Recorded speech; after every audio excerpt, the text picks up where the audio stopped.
Bagaimana revaluasi aset dilihat dari standar akuntansi keuangan?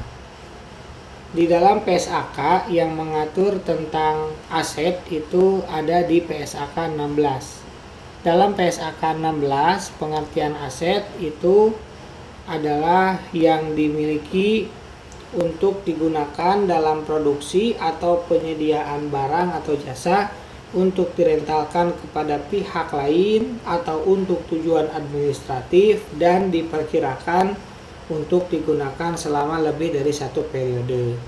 Itu pengertian aset menurut PSAK. Jadi yang pertama, kriterianya harus dimiliki. Yang kedua, harus digunakan.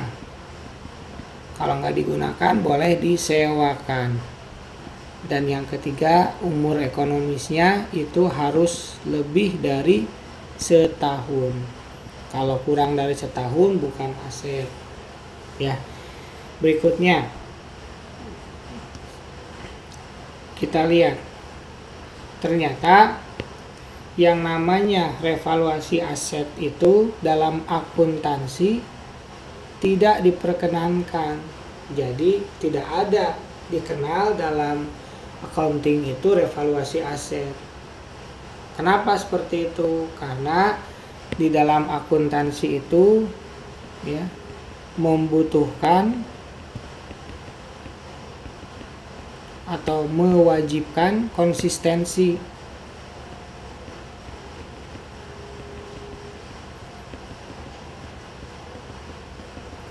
Misalkan kita punya beban depresiasi 10 juta per tahun. Umur ekonomisnya 5 tahun. Kemudian setelah jalan 3 tahun ternyata dilakukan evaluasi aset. Dampaknya apa? Ya, dampaknya biaya beban depresiasi itu akan berubah. Kemudian secara nilai buku akan menjadi cepat lebih habis. Padahal umur ekonomisnya 5 tahun. Itu makanya tidak diperkenankan. Tetapi akuntansi pun mengakomodir. Mengingat di Indonesia itu ada kepentingan pajak yang harus diakomodasi.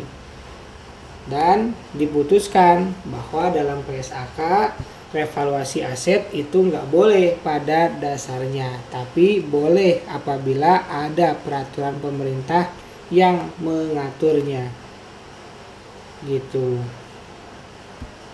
Kemudian karena adanya penyimpangan ini yang harusnya tidak boleh menjadi boleh karena ada peraturan pemerintah, maka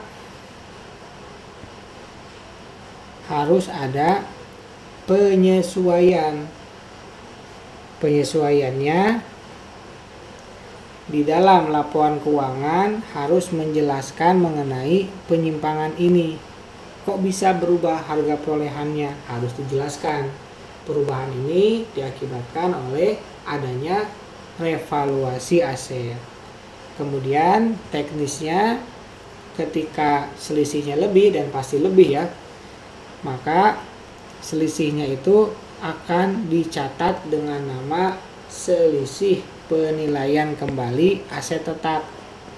Ini jurnalnya. Seperti itu. Nah, restatement, istilah accounting atau revaluasi yang kita sedang bahas itu berakibat pada kenaikan atau penurunan ekuitas, seperti itu.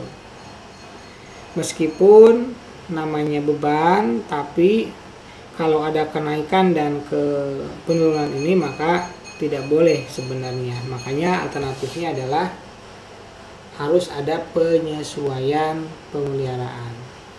Maka kesimpulannya dari subbab ini adalah akuntansi tidak mengenal revaluasi aset kecuali